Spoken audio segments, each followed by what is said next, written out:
वाला तो नाली में पड़ा होता है। हाँ, आप ऐसा क्या पीते हैं कि गिरते नहीं हैं? लोग पीते हैं पी पी के गिरते, हम जो पीते तो गिरते नहीं। लोग पीते हैं पी पी के गिरते, हम जो पीते हैं गिरते नहीं है। हम तो पीते हैं सत्संग का प्याला, हम तो पीते हैं सत्संग का प्याला, कोई अंगूर पानी नहीं। हम जो पीते हैं सत्संग का प्याला, कोई अंगूर पानी नहीं। मेरे बिहारी संवरिया, वो तेरा जलवा कहाँ पर है? बाकी बिहारी संवरिया, तेरा जलवा कहाँ पर नहीं।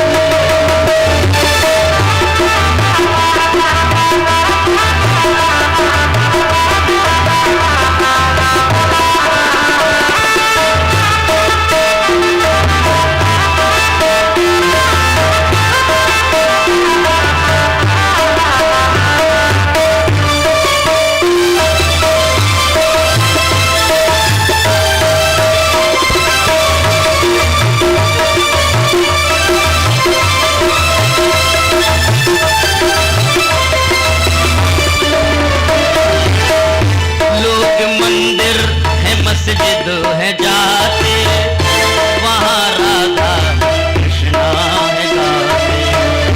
लोग मंदिर मस्जिद जाते, वहाँ राधा कृष्णा है गाते। लोग मंदिर मस्जिद है जाते, वहाँ राधा कृष्णा है गाते। लोग मंदिर मस्जिद जाते, वहाँ राधा कृष्णा गाते। राधा कृष्णा तो दिल में बसे हैं, राधा कृष्णा तो दिल में बसे हैं, ये तो उनको पता ही नहीं। ये तो उनको पता ही नहीं है। मेरे आगे बिहारी संवरिया, वो तेरा जलवा कहाँ पर है? बाके बिहारी संवरिया, तेरा जलवा कहाँ पर नहीं। तेरा जलवा कहाँ पर नहीं। तेरा जलवा कहाँ पर नहीं। तेरा जलवा कहाँ पर। बोलो गोविंद भगवान की जय हो। परीक्षित जी महाराज, कल कथा का विराम किस जगह पर हुआ था?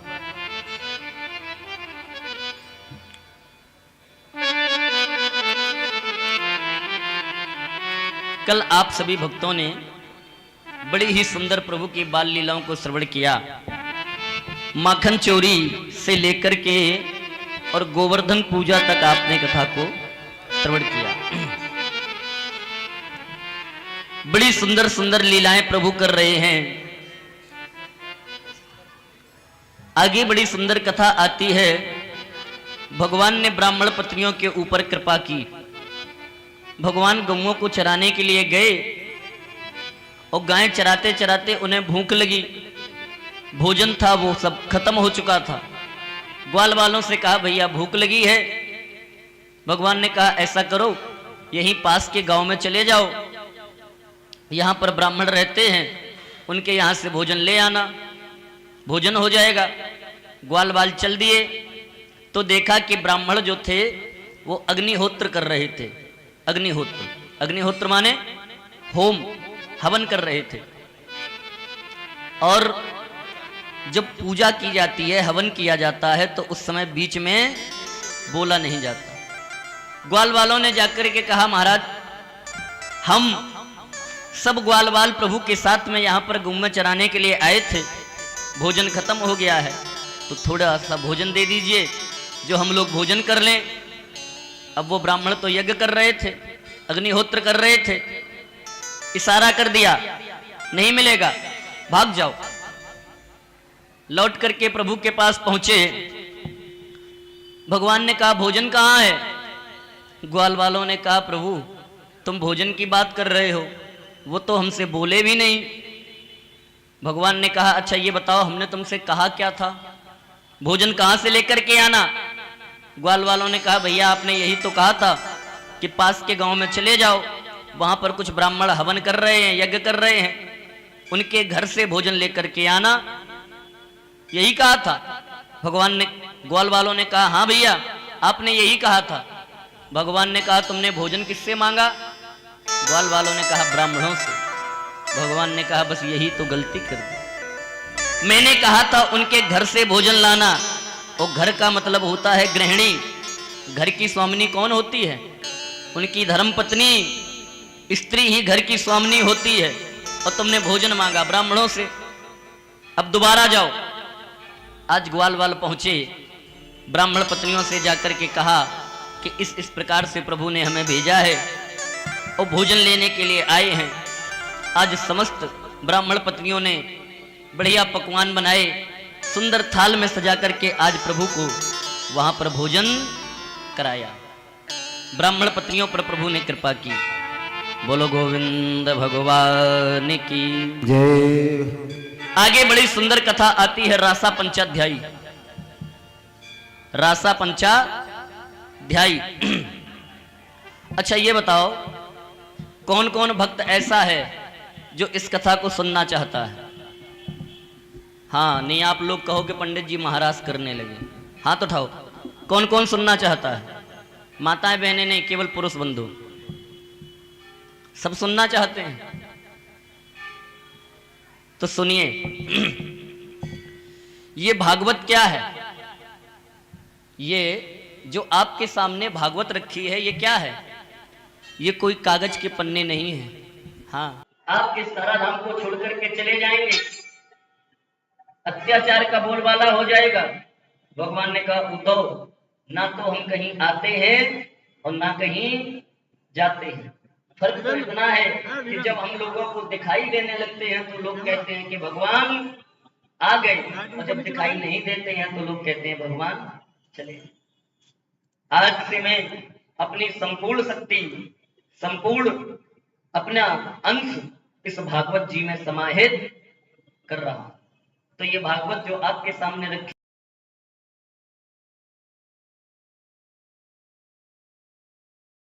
वेदमयी स्वरूप है। हाँ और परीक्षित जी महाराज इस भागवत में भी जो दशम स्कंद है जिसकी कथा आप सुन रहे हैं ये भगवान का हृदय है। क्या है? हृदय। और जो कथा आप सुनने जा रहे हैं रासा पंचाध्यायी की 5 अध्यायों की कथा, ये भगवान के 5 प्राण हैं। 5 प्राण। ये भागवत कोई कागज के पन्ने नहीं है। हाँ जिस व्यक्ति को हार्ट अटैक की बीमारी हो, हार्ट में दिक्कत हो, दिल की बीमारी हो, भागवत जी में सबका इलाज है। जिस व्यक्ति को दिल की बीमारी हो वो अगर नित्य प्रति गोपी गीत जो इसमें दिया है भागवत जी में, गोपी गीत अगर उसका नित्य प्रति पाठ करने लगे तो दिल की बीमारी उसे नहीं हो सकती। हाँ भागवत जी में सबका इलाज है। जिसे मलेरिया आता हो, मलेरिया, आगे आप कथा सुनेंगे कल, जिस समय भगवान का और भोलेनाथ का युद्ध हुआ है, बाणासुर के ऊपर चढ़ाई की है भगवान ने, बाणासुर के साथ में युद्ध हुआ, बाणासुर हारने लगा तो भगवान भोलेनाथ बाणासुर की तरफ से युद्ध करने आए हैं। क्योंकि ये बाणासुर जो था भगवान भोलेनाथ का परम भक्त था, परम शिष्य था। इन्होंने विचार किया कि मेरा भक्त हार रहा है तो भोलेनाथ आज स्वयं युद्ध करने के लिए आए। उस समय भोलेनाथ ने भगवान विष्णु के भक्तों पर महेश्वर जोर का प्रहार किया। महेश्वर जिसे बोलते हैं त्रिसरा, मलेरिया। और जिस समय भगवान शंकर भी आज प्रभु के सामने हारने लगे हैं तो आज उस मलेरिया को साथ में लिया तीसरा को साथ में लिया और भगवान की स्तुति की है। जिस व्यक्ति को मलेरिया बुखार आता हो, ये श्लोक दिए हैं कुछ श्लोक, इन श्लोकों को यदि भोजपत्र में बांध करके, भोजपत्र में लिख करके बांध दिया जाए तो उसे कभी मलेरिया नहीं हो सकता। सबका इलाज है भागवत में। हाँ,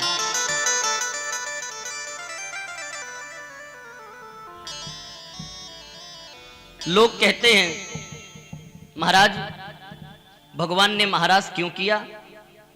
क्यों? क्योंकि ये लीला करके प्रभु ने तो समाज को अंधेरे की तरफ धकेल दिया। लोग कहते हैं जब भगवान ने ऐसा किया तो हम करेंगे, तो हमें क्या दिक्कत है? हाँ, लोगों की मानसिकता है इस लीला को प्रभु को नहीं करना चाहिए था, क्योंकि इस लीला से लोगों पर गलत असर पड़ता है। मैं कहता हूं भक्तों, ये लीला करके प्रभु ने कोई काम का परिचय नहीं दिया है। क्यों? क्योंकि जिस समय भगवान ने ये लीला की है उस समय भगवान की आयु कितनी थी? कितने वर्ष के थे भगवान? 8 वर्ष के। कितने वर्ष के? 8 वर्ष के। विचार करो भक्तों, क्या 8 वर्ष के बालक के अंदर कोई काम वासना होती है? नहीं होती। जिस समय प्रभु ने ये लीला की उस समय प्रभु की आयु 8 वर्ष की थी और 8 वर्ष के बालक के अंदर कोई काम वासना नहीं होती है। इससे ये सिद्ध होता है कि भगवान ने ये लीला करके कोई काम वासना के लिए ये लीला नहीं की है। हाँ, दूसरी बात, इस अध्याय की शुरुआत कहां से हो रही है? महाराज की कथा कहां से प्रारंभ हो रही है? कि भगवान पीता रात्रिम हो सरदोत फुल्ल मल्लिकाम बीक्ष रंतुम मनस चक्रे योग माया मुपाश्रिता। इस अध्याय की शुरुआत भगवान शब्द से हो रही है। किस शब्द से हो रही है? भगवान शब्द से। कि भगवान पीता रात्रिम सरदोत फुल्ल मल्लिका। विचार करो, जिस अध्याय की शुरुआत भगवान शब्द से हो रही है, क्या ऐसे अध्याय में काम की चर्चा हो सकती है? नहीं हो सकती। क्यों? क्योंकि तुलसी बाबा ने लिखा है कि जहां काम तहां राम नहीं। जहां काम होगा वहां भगवान नहीं रह सकते। कि जहां काम तहां राम नहीं और जहां राम नहीं काम, और तुलसी दो नहीं रह सके रवि रजनी एक ठाम। सूर्य और रात्रि दोनों एक साथ नहीं रह सकते। उसी प्रकार से जहां पर भगवान होंगे वहां काम नहीं आ सकता है, और जहां पर काम है वहां प्रभु नहीं आ सकते। इस अध्याय की शुरुआत भगवान शब्द से हो रही है। इससे यह सिद्ध होता है कि इस अध्याय में, इस लीला में प्रभु ने काम की चर्चा नहीं की। तीसरी बात, परीक्षित जी महाराज विचार करो, जहां हमारे पिताजी बैठे हों, जहां पर हमारे बाबा बैठे हों, परबाबा बैठे हों, जहां पर हमारे समस्त परिवारी जन बैठे हों, क्या उस जगह पर कोई बालक काम की चर्चा करेगा? नहीं करेगा, नहीं करेगा।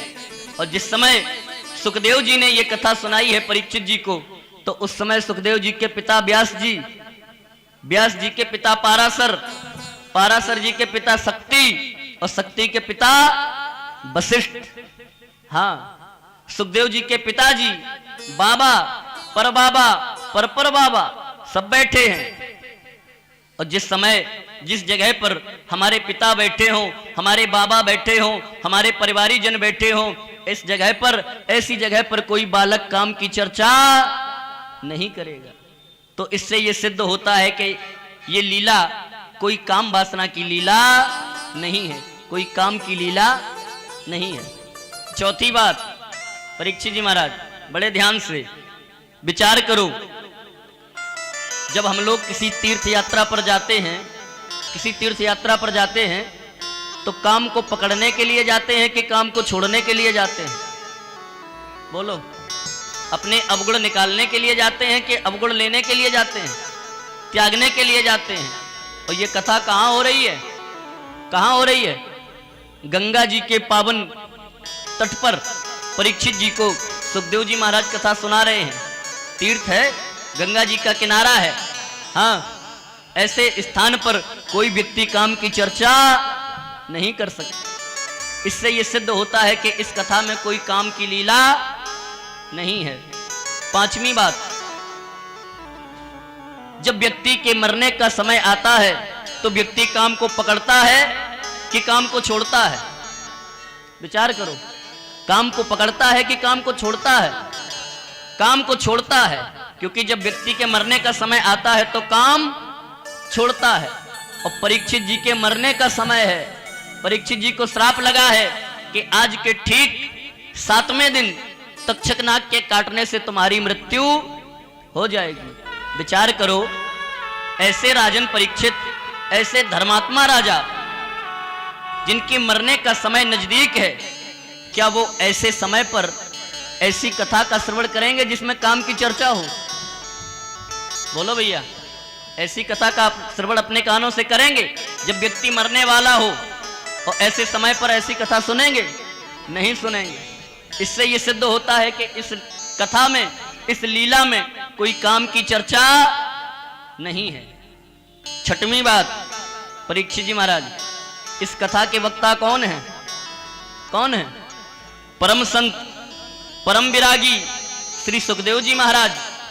हाँ, 14 वर्षीय श्री सुखदेव जी महाराज, जो निर्ग्रंथ हैं, जिनके शरीर पर कोई भी ग्रंथि नहीं है। यहां तक कि जो यज्ञोपवीत में ग्रंथि होती है वो भी नहीं है।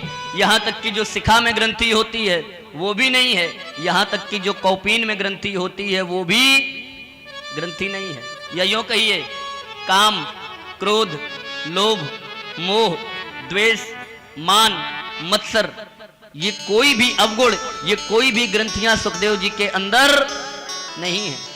इस कथा के वक्ता परम संत, परम विरागी 14 वर्षीय निर्ग्रंथ श्री सुखदेव जी महाराज हैं। विचार करो, अगर ये कथा काम की कथा होती, ये कथा में अगर कोई काम की चर्चा होती, तो क्या सुखदेव जी अपने मुख से इस कथा को परीक्षित जी को सुनाते? नहीं सुनाते। इससे यह सिद्ध होता है कि इस कथा में कोई काम की चर्चा नहीं है। हाँ, और काम को अगर किसी ने जीता है, काम को अगर किसी ने जीता है तो मेरे कन्हैया ने जीता है। अन्यथा संसार में किसी ने काम को जीत नहीं पाया है। हाँ, भगवान राम ने भी काम को जीत नहीं पाया, भोले बाबा ने भी काम को जला करके राख कर दिया है, लेकिन काम को जीत नहीं पाए हैं। शत्रु को मारना, उस पर विजय प्राप्त करना नहीं है। विजय किसे कहते हैं? कि शत्रु को हरा करके और उसे पुनः जीवन दान दे दिया जाए। केवल अगर काम को जीता है तो मेरे कन्हैया ने जीता है, और उसका प्रमाण पत्र है। प्रमाण पत्र भगवान कन्हैया के सिर पर काहे का मुकुट है? मोर पंख। अगर इस संसार में किसी ने काम को जीता है तो मोर ने जीता है, और अगर इस संसार में काम को किसी ने जीता है तो मेरे कन्हैया ने जीता है। इसीलिए इन्हें एक पदवी प्राप्त है, योगेश्वर की। योगेश्वर की पदवी इन्हीं को प्राप्त है, मेरे कन्हैया को। हाँ, क्योंकि काम को अगर जीता है तो मोर ने जीता है, और काम को जीता है अगर किसी ने तो मेरे कन्हैया ने जीता है। भगवान राम, ये पदवी भगवान राम को भी मिलने जा रही थी, योगेश्वर की मिलने जा रही थी पदवी। प्रभु राम मर्यादा पुरुषोत्तम तो हुए हैं, लेकिन इन्होंने भी काम पर विजय प्राप्त नहीं कर पाई है। पदवी मिलने जा रही थी भगवान राम को, क्योंकि मर्यादा पुरुषोत्तम थे, लेकिन पदवी कट गई। कहां पर? जिस समय प्रभु राम जनक जी की पुष्प वाटिका में पहुंचे हैं और फूलों को लेने के लिए फूल तोड़ रहे हैं। हाँ, लक्ष्मण जी साथ में हैं। उसी समय भगवान राम के मन में उत्कंठा आने लगी भगवान राम का हृदय विचलित होने लगा। क्यों? क्योंकि उसी बगिया में सीता जी भी आई हैं और सीता जी के पैरों में जो पायल बजी है, पायल बंधी है, और उसी पायल में काम ने प्रवेश कर लिया। काम ने, और जैसे ही पायल बजी और जो पायल की आवाज प्रभु राम के कानों में गई, आज प्रभु राम ने लक्ष्मण से कहा, भैया लक्ष्मण, इस राम का हृदय विह्वल हो रहा है, इस राम का हृदय विचलित हो रहा है। आज तक ऐसा नहीं हुआ। हमारे वंश में आज तक की ये परंपरा रही है कि कितना भी बड़ा कोई राजा हो गया हो, उसने भी अगर किसी कन्या को देखा है तो उसके चरणों में अपना मस्तक रख दिया है। हमारे वंश की ये परंपरा है, किसी भी कन्या को, किसी भी स्त्री को किसी ने गलत नजर से नहीं देखा। और हे लक्ष्मण, आज इस राम का हृदय विह्वल हो रहा है।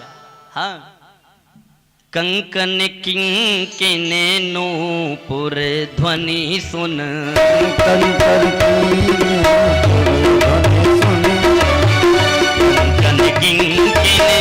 नूपुर ध्वनि सुन,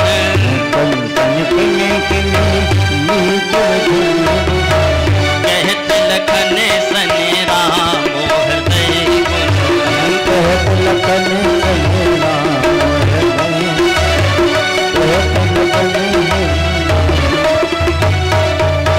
जिस समय प्रभु राम के कानों में सीता के पायल की आवाज पहुंची है, भगवान राम का हृदय व्याकुल होने लगा, विचलित हो गए प्रभु राम। और जैसे ही विचलित हुए, लक्ष्मण से कहा, भैया लक्ष्मण, हमारे वंश की ये परंपरा तो नहीं है कि किसी भी स्त्री के प्रति हमारा मन में भाव गलत हो जाए। आवाज बढ़ाओ थोड़ी। और आज इस राम का हृदय विह्वल हो रहा है, राम विचलित हो रहे हैं। हाँ, रघुवंशी न महा जहाँ को होई, जहाँ को हो, रघुवंशी ने कर सहज स्वभाव, रघुवंशी कर सहज स्वभाव, मन को पंथ पगे हरिये नकाऊ, मन को पंथ पगे नकाऊ।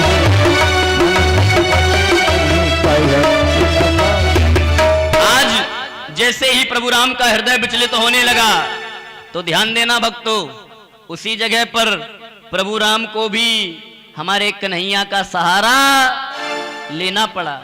हाँ, उसी जगह पर भगवान राम ने अपने मस्तक पर मोर मुकुट धारण किया है। मोर मुकुट, मोर मुकुट राम जी ने भी धारण किया है। भगवान कन्हैया ने अगर मोर मुकुट धारण किया है तो इसी जगह पर भगवान राम ने भी मोर मुकुट धारण किया है।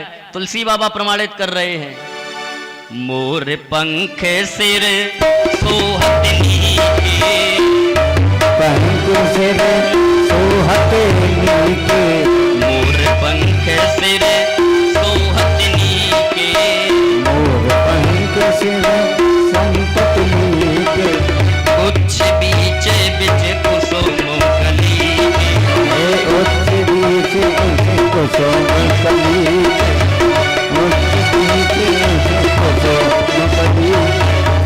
यहीं पर हमारे प्रभु राम ने भी मोर पंख का सहारा लिया है, क्योंकि भगवान जानते हैं कि अगर काम को किसी ने जीता है तो मोर ने जीता है। यहाँ पर प्रभु राम ने भी मोर मुकुट धारण किया है। हाँ, और जो योगेश्वर की पदवी इन्हें मिलने जा रही थी, यहाँ पर क्रॉस हो गई, कट गई। योगेश्वर की पदवी किसी को नहीं मिली। तब द्वापर में आकर के हमारे प्रभु कृष्ण को इस पदवी को प्राप्त किया है। द्वापर में, त्रेता में भी नहीं कर पाए। प्रभु मर्यादा पुरुषोत्तम तो रहे, लेकिन योगीश्वर नहीं हो पाए। एक पत्नी व्रत धारण तो किया, लेकिन योगेश्वर की पदवी नहीं मिली। द्वापर में जब प्रभु ने कृष्ण का जन्म लिया है, तब जाकर के इन्हें योगेश्वर की पदवी मिली है। हाँ, एक बार ये कामदेव जा रहा था, कामदेव अभिमान में था, और जाते जाते इसे रास्ते में नारद जी मिल गए। नारद को रोका, नारद, हाँ युद्ध करोगे हमसे? नारद जी ने कहा, काहे भैया पीछे पड़े हो, एक बार तो युद्ध किया था तुमसे, विश्वमोहिनी बनना पड़ा था, विश्वमोहिनी के चक्कर में बंदर बनना पड़ा था। एक बार युद्ध किया था तुमने हमसे, काहे पीछे पड़े हो? हम युद्ध नहीं कर पाएंगे। नहीं कर पाओगे ना। कामदेव ने कहा तो कोई ऐसा योद्धा बताओ जो हमसे युद्ध कर सके। नारद ने कहा ये बात ठीक है, तुम्हें योद्धा हम बता देंगे, और ऐसा योद्धा बताएंगे कि छपी हुई कुश्ती होगी। छपी हुई। कौन है योद्धा? नारद जी ने कहा नंद का छोकरा है। हाँ, वृंदावन में रहता है, बिल्कुल टाके का जोड़ है, टाके का बिल्कुल। हाँ, वो है तुम्हारे समान योद्धा। अगर युद्ध करना चाहते हो तो उससे जाकर के करो। कामदेव ने कहा वो नंद का छोकरा, गौओं को चराने वाला, वो हमसे युद्ध करेगा? नारद जी ने कहा अगर छपी हुई कुश्ती ना हो तो मानना। आज पहुंचा कामदेव भगवान के पास, ताल ठोक दी, ऐ कन्हैया, हाँ हमारे साथ युद्ध करोगे? भगवान ने कहा ज्यादा इच्छा है। हाँ, भगवान ने कहा तो ठीक है, हम युद्ध तुम्हारे साथ कर लेंगे। अब ये बताओ तुम कौन सा युद्ध करोगे? कौन सा? क्या मतलब? भगवान ने कहा युद्ध दो प्रकार के होते हैं, एक होता है किलेबंद और एक होता है मैदाने जंग। कौन सा युद्ध करोगे? कामदेव ने कहा महाराज पहले हमें समझाओ किलेबंद क्या है और मैदाने जंग क्या है।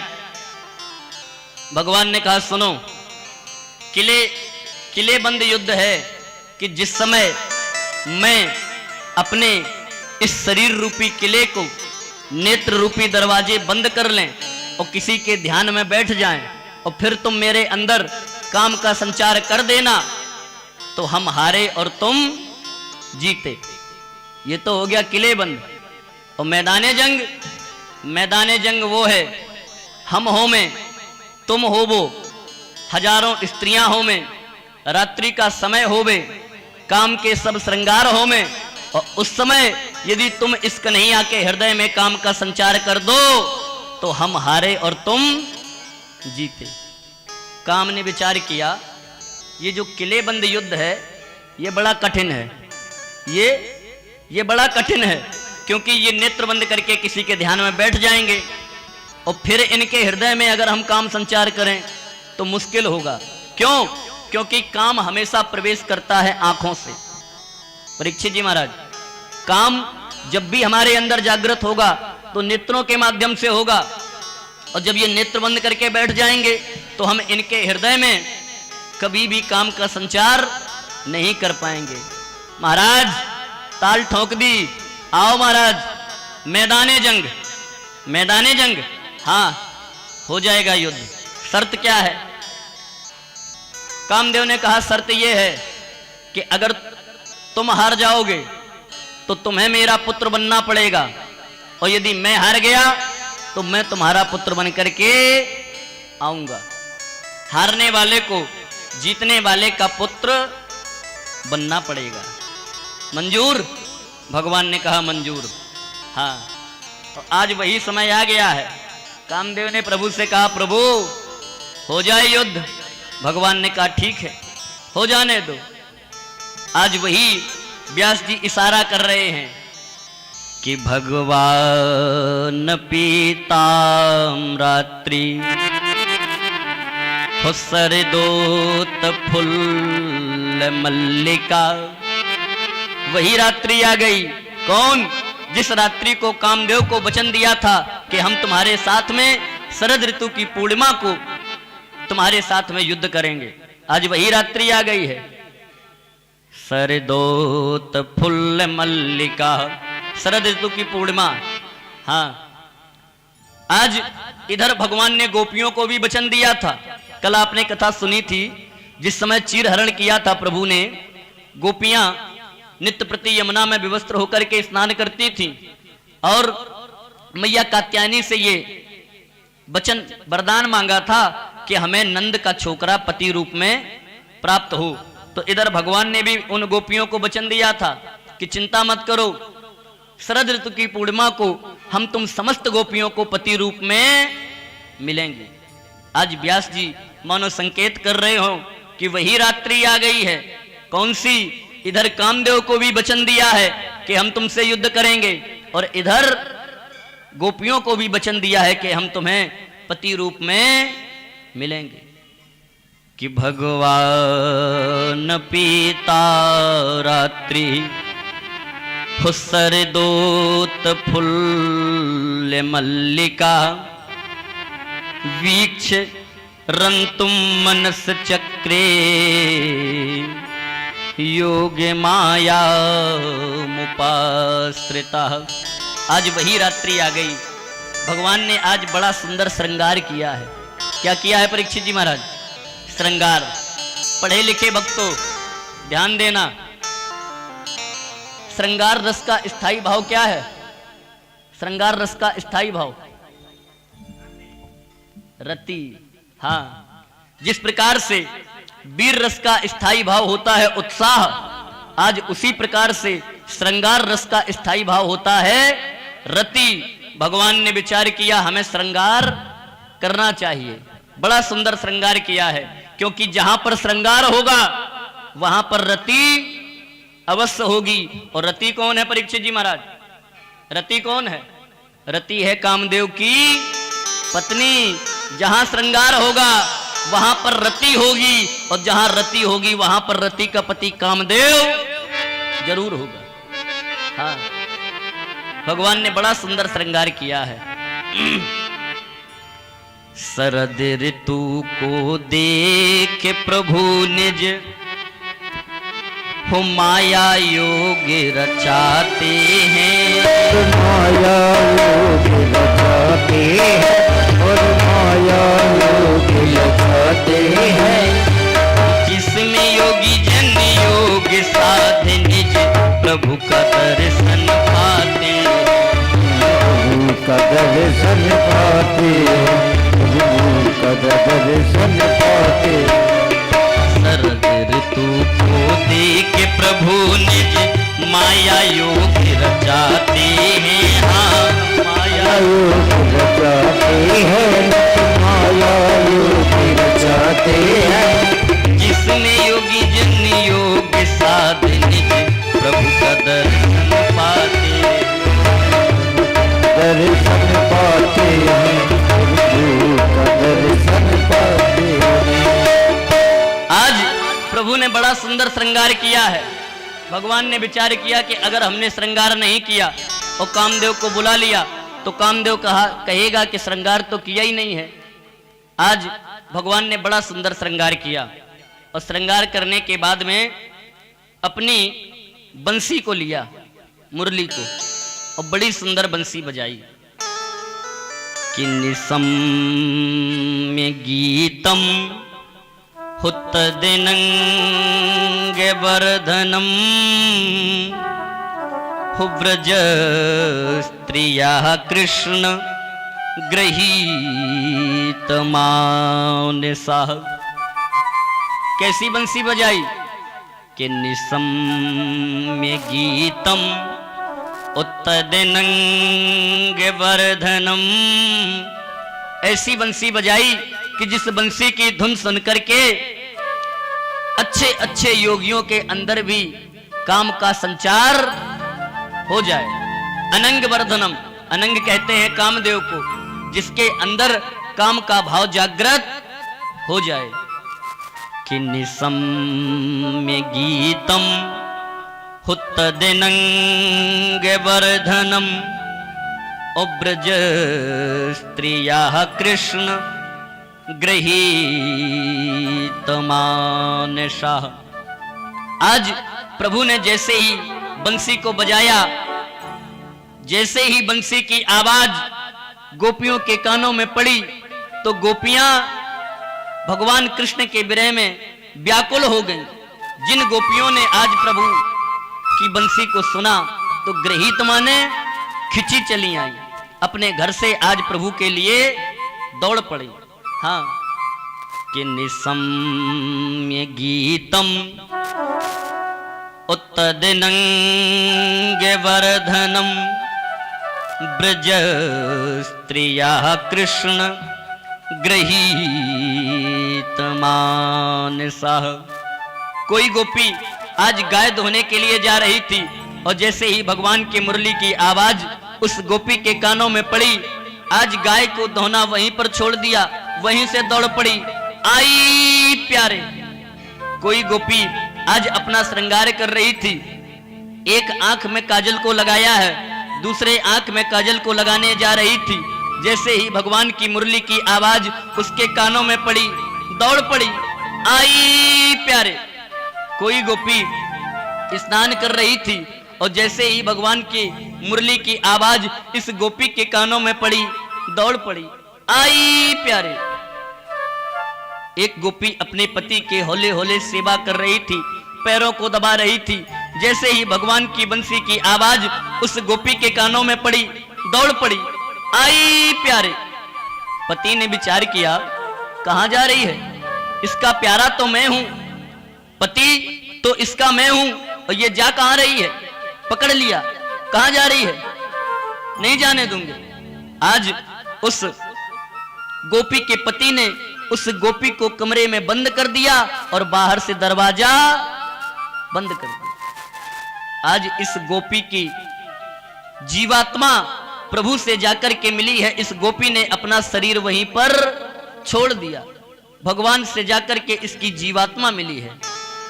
समस्त गोपियां आज प्रभु के पास पहुंची हैं। ऐसी मुरली की आवाज जिस गोपियों के कानों में पड़ी, दौड़ पड़ी प्रभु से मिलने के लिए।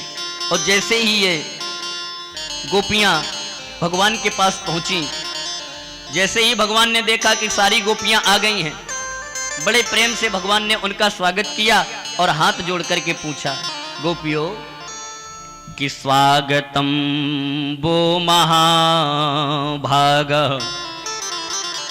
प्रियम किम करवाणी बा। हाथ जोड़े भगवान ने, हे गोपियों आपका स्वागत है, अब हमें ये बताओ आप यहां पर किस लिए आई हो। स्वागतम वो महाभागा प्रियम किम करवाणी बा। ब्रजस्या नामयम कच्चिद ब्रूता गमन कारणम। हे गोपियों हमें ये बताओ तुम यहाँ पर इतनी रात्रि में अपने पति को छोड़ करके मेरे पास क्या करने आई हो। हाँ, ब्रूता गमन कारणम।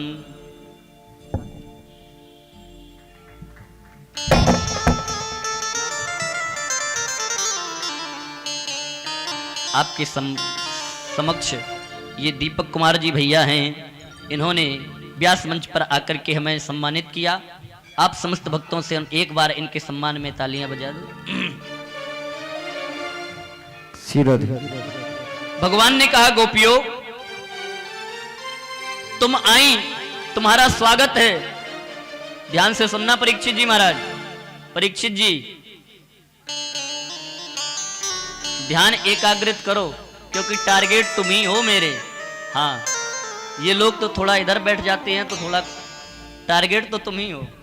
हेलो हेलो, इन्हीं को टारगेट बना के आज पूरा करिए आप। हाँ, इन्हीं को टारगेट बनाए हैं। आजकल 2 दिन में मौका है,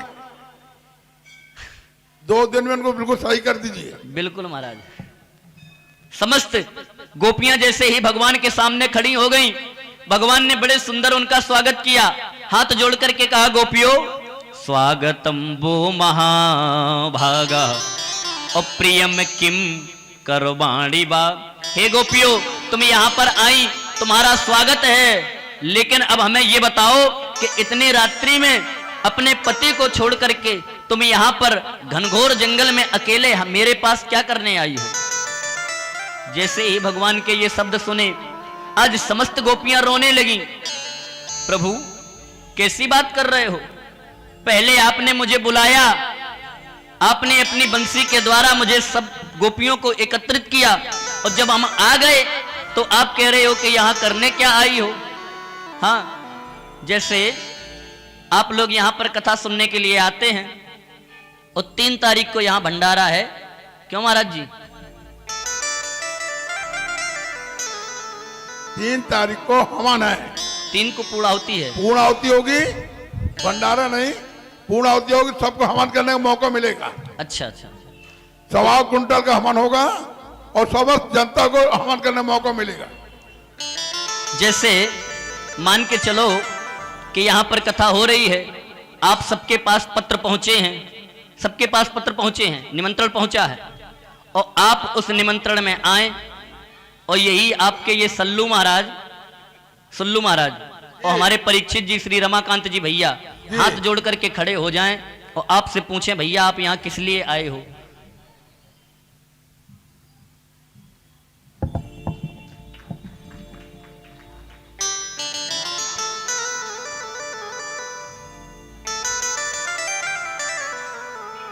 पूछो पूछो।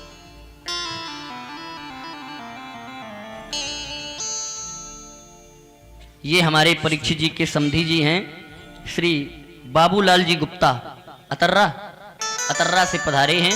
इन्होंने आज व्यास मंच पर आकर के सम्मानित किया। एक बार इनके सम्मान में तालियां बजाएं। आज वही भगवान कर रहे हैं। भगवान ने पहले समस्त गोपियों को बुलाया है, सबका नाम लेकर के बुलाया है। ले ले नाम बुलाबहु हमको और धर्म सिखावत हो प्रभु हमको। पहले तो आपने मुझे बुलाया है सबका नाम लेकर के, और जब समस्त गोपियां एकत्रित हो गई हैं तो आप कह रहे हो कि प्रियम किम करवाणी वा, यहां पर क्या करने के लिए आए हो? हाँ, विचार करो, किसी के यहां पर कोई शादी का प्रोग्राम हो, किसी के बच्चे की शादी हो, वो आपको कार्ड दे, निमंत्रण दे, आप उस निमंत्रण के आधार पर उस दिन उसके यहां पहुंच जाओ, और जैसे ही आप उसके यहां पहुंचो तो वो हाथ जोड़ करके ये कहे, बोलो प्रभु महाराज किस लिए आए हो? अपमान होगा कि नहीं होगा? क्योंकि पहले निमंत्रण दिया है, और निमंत्रण देने के बाद जब आ गए तो वही व्यक्ति हाथ जोड़ करके कहे कि किस लिए आए हो? गोपियों ने कहा, प्रभु आपने पहले मुझे बुलाया है, और जब मैं आ गई तो आप हमसे पूछ रहे हो किस लिए आई हो? ये तो हमारा अपमान है प्रभु, ये हमारा अपमान है। भगवान ने कहा, गोपियों, एक पतिव्रता स्त्री का धर्म होता है कि अपने पति के अलावा किसी के सामने उसको आधी रात के समय नहीं जाना चाहिए, और तुम अर्धरात्रि में अपने पति को छोड़ करके मेरे पास आ गई हो, ये अच्छी बात नहीं है, क्योंकि ये पतिव्रता स्त्री का धर्म नहीं है। हाँ, आज पतिव्रता स्त्री का धर्म सिखा रहे हैं भगवान। हे गोपियों, एक सेठ जी थे, एक सेठानी थी, और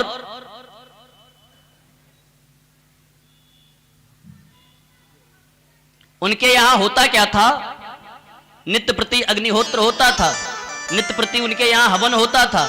घर के आंगन में हवन का कुंड बना था जिसमें नित्य प्रति हवन होता था, और जहां पर हवन नित्य प्रति होता है उस कुंड की अग्नि कभी शांत नहीं होती है। आज विचार किया, उसकी पत्नी ने, ब्राह्मण थे वो, आज ब्रह्माणी जो उनकी ब्राह्मणी थी, आज अपने पति का सिर अपनी गोद में रख करके पति की सेवा कर रही है, और सेवा करते करते उसका पति सो गया। ब्राह्मणी जो थी वो अपने पति की सेवा कर रही है, और ठीक उसी समय उसका एक छोटा सा बालक था, वो बालक घुटनों घुटनों चलता हुआ आज उस कुंड के समीप पहुंच गया। उस ब्राह्मणी ने देखा कि कुंड के पास मेरा बेटा पहुंच गया है, कुंड में अग्नि जल रही है, कुंड प्रज्वलित है, अग्नि जल रही है, और मेरा बेटा कुंड की तरफ जा रहा है घुटनों घुटनों चलता हुआ, कहीं ऐसा ना हो कि मेरा बालक उस कुंड में गिर जाए।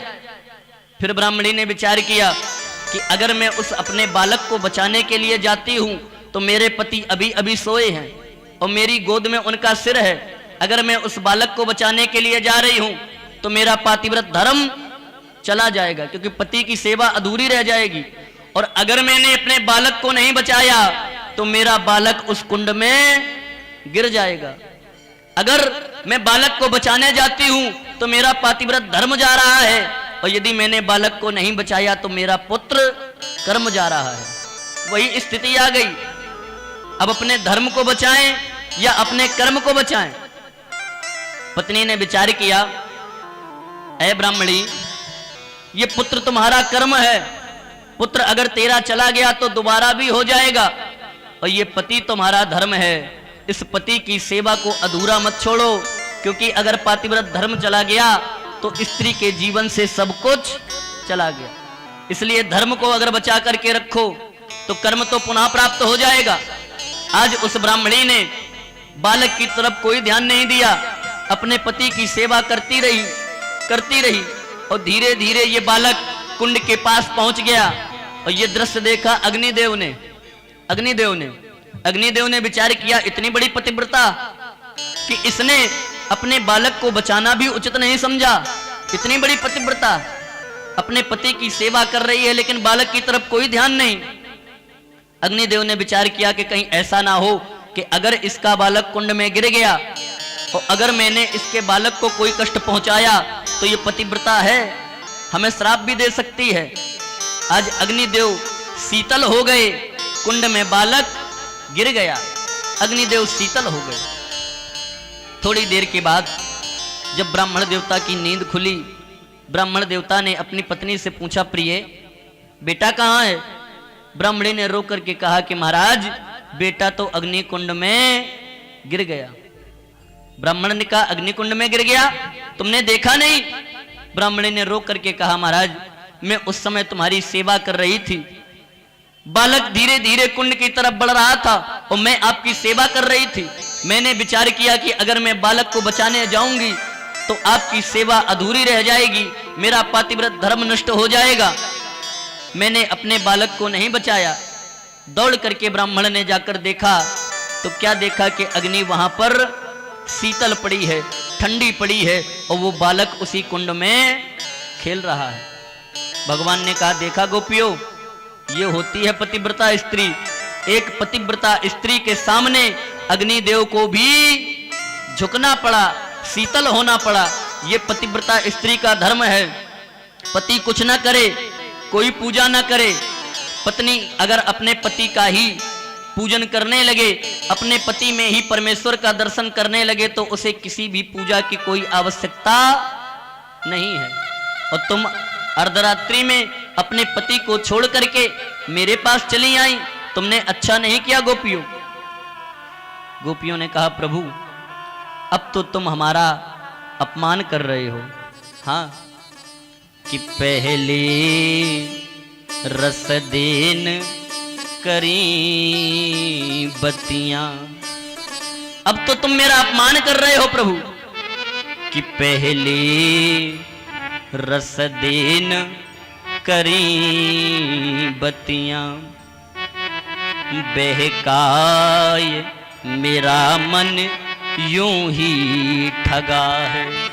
और अब जब मैं तुम्हारे पास आ गई, पहले तो तुमने मुझे मीठी मीठी बातों में, अच्छी अच्छी बातों में फंसा लिया, और जब मैं तुम्हारे पास आ गई तो अब तुम मेरा अपमान कर रहे हो। कि पहले रस देन करी बत्तियां, हो बहकाए मेरा मन यूं ही ठगा है। हो कर जोड़ कहूं चित चोर प्रभु, मत तोड़ियो नेह को कांचो धागा है। इस प्रेम का जो धागा है ये बहुत कच्चा है, इसे मत तोड़ना प्रभु। मैंने तो आप पर ही सर्वस्व निछावर कर दिया है, मैंने आपको ही अपना पति बनाया है, अपने मन से आपको ही पति रूप में स्वीकार किया है, इसलिए प्रभु अब मेरा अपमान न करो। और हो प्रभु अभी आपने एक ब्राह्मणी की कथा सुनाई और मुझे पतिव्रत धर्म सिखा रहे हो, अब मैं आपको एक सेठ और सेठानी की कथा सुनाती हूँ। एक सेठानी थी, वो अपने पति की परमेश्वर समझ करके पूजा करती थी। जब तक अपने पति की पूजा नहीं कर लेती थी, भोजन भी ग्रहण नहीं करती थी। एक बार क्या हुआ, सेठ जी को किसी कारणवश कहीं जाना पड़ा। जैसे ही वो तैयार हुए जाने के लिए, व्यापार करते थे, व्यापार करने के लिए जाने के लिए जैसे ही तैयार हुए, सेठानी ने हाथ जोड़ करके कहा पतिदेव मेरा क्या होगा, आप तो जा रहे हो और मेरा ये नियम है कि जब तक आपकी पूजा ना कर लूं, जब तक आपकी सेवा ना कर लूं, मैं भोजन भी नहीं करती हूं। सेठ जी ने कहा कोई बात नहीं, मैं अपना चित्र तुम्हें दिए जा रहा हूं, नित्य प्रति इस चित्र की पूजा करती रहना, इस फोटो की पूजा करती रहना। आज सेठ जी तो चले गए, वो सेठानी निरंतर उसी चित्र की पूजा कर रही है। एक बार की बात है, ये सेठानी उस चित्र की, उस फोटो की पूजा कर रही थी और उसी समय दरवाजे पर सेठ जी आ गए। सेठ जी ने दरवाजे की कुंडी बजाई, प्रिय दरवाजा खोलो, प्रिय दरवाजा खोलो। सेठानी के कानों में जैसे ही अपने पति की आवाज पहुंची तो अब वो विचार कर रही है कि अब क्या करें, क्योंकि मैं तो फोटो की पूजा कर रही हूं। अब फोटो की पूजा करती रहूं या जाकर के दरवाजा खोलूं? प्रभु, मेरा प्रश्न आपसे यह है कि उस सेठानी को अब करना क्या चाहिए? फोटो की पूजा करे या जाकर के दरवाजा खोले, क्योंकि पति आ गया है, दरवाजा खोले। भगवान ने कहा, अरे गोपियों, ये भी कोई पूछने की बात है? जब तो उसका साक्षात पति दरवाजे पर खड़ा है तो फिर फोटो की पूजा नहीं करनी है। अब तो वो जाकर के दरवाजा खोले, क्योंकि पति उसका साक्षात खड़ा है। जब पति नहीं था तब तक वो फोटो की पूजा कर रही थी, और जब पति साक्षात खड़ा है तो उसे जाकर के दरवाजा खोलना चाहिए। गोपियों ने रो करके कहा, प्रभु, बस मेरे प्रश्न का उत्तर मिल गया। हाँ, हे प्रभु, मेरे पति तो आप हो, और जिन पतियों की आप बात कर रहे हो कि जिन पतियों को छोड़ करके तुम यहां आई हो, वो पति तो मेरे वही फोटो वाले पति हैं, वही चित्र वाले पति हैं। असली पति तो मेरे आप हो। हाँ, क्योंकि वो परमात्मा है और ये हम सब जीवात्मा हैं। जीवात्मा और परमात्मा में संबंध है, क्योंकि हम सब प्रभु की पत्नियां हैं, सब पत्नियां हैं, चाहे वो स्त्री हो या पुरुष हो, सब प्रभु की पत्नियां हैं। क्यों? क्योंकि जीवात्मा किस लिंग में आती है? जीवात्मा स्त्रीलिंग है, स्त्रीलिंग है। हाँ, गोपियों ने कहा, प्रभु, मेरे प्रश्न का उत्तर मिल गया, मिल गया। आपने कहा कि उस सेठानी को जाकर के दरवाजे पे जाकर अपने पति के लिए गेट खोलना चाहिए, दरवाजा खोलना चाहिए, क्योंकि उसका असली पति आ गया है। तो मेरे प्रश्न का उत्तर भी यही है प्रभु कि मेरे असली पति तो आप हो, और जिन फोटो की बात कर रही हो, जिन चित्र की बात कर रही हो, जिन पति की बात कर रही हो, वो तो मेरे वही फोटो वाले पति हैं, वही चित्र वाले पति हैं। अभी तक तो मैं उनकी पूजा सेवा करती रही, और जब आप आ गए हो तो अब मेरा फर्ज क्या बनता है कि अब हमें अपने पति के साक्षात पूजा करनी चाहिए। अब हमें फोटो वाले पति नहीं चाहिए, क्योंकि भगवान परीक्षा ले रहे हैं गोपियों की। कारण कि कामदेव से युद्ध करना है, और कामदेव से आज तक कोई नहीं जीत पाया। भगवान परीक्षा ले रहे हैं। हाँ, भगवान ने कहा, ठीक है गोपियों, आज भगवान ने समस्त गोपियों का स्वागत किया, कामदेव को इशारा किया, आ जाओ, आ जाओ। आज कामदेव आ गया, बड़ा सुंदर महारास होने लगा। दो दो गोपी, बिच बिच श्याम, बिच बिच गोपी, दो दो श्याम। बड़ा सुंदर महारास हो रहा है।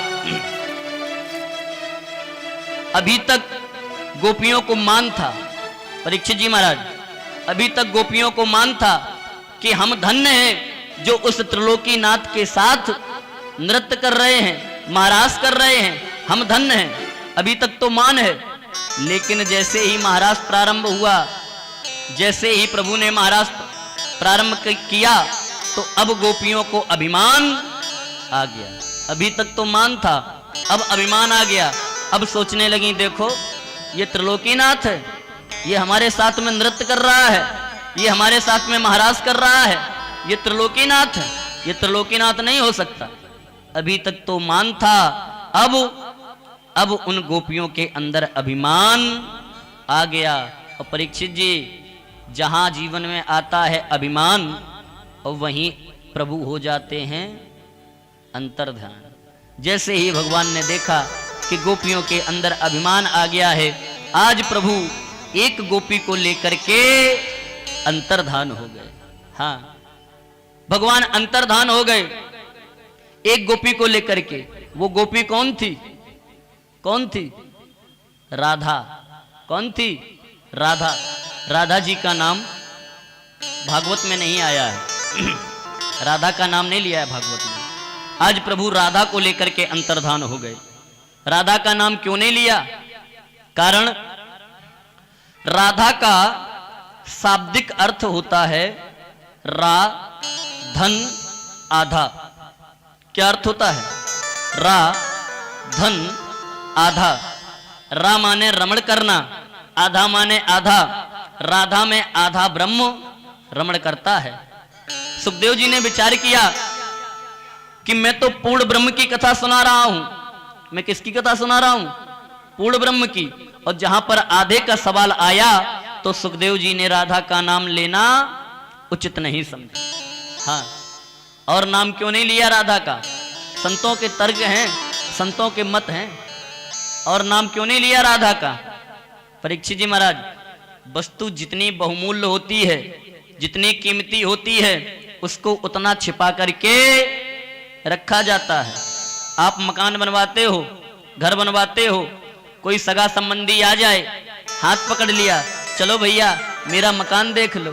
हाँ, ये किचन है, ये बाथरूम है, ये बरामदा है, सब दिखाते हो।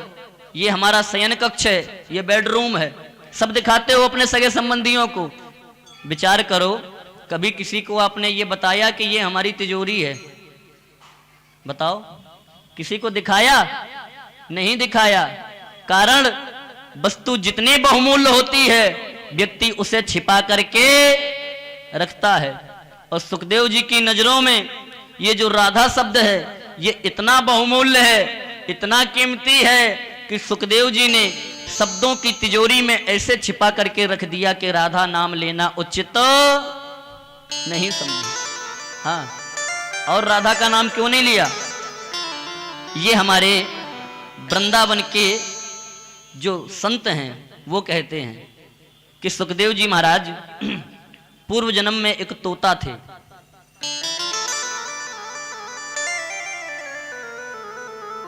कौन थे? तोता। राधा जी की बगिया में रहते थे। राधा ने देखा बड़ा सुंदर तोता है, पकड़ लिया। उससे कहा जैसा हम बोलें वैसा तुम कहोगे? राधा जी ने कहा कहो। कृष्ण कृष्ण। आज वो तोता कहने लगा कृष्ण कृष्ण, रटा दिया। अब वो तोता जहां भी जाए वही शब्द कृष्ण कृष्ण।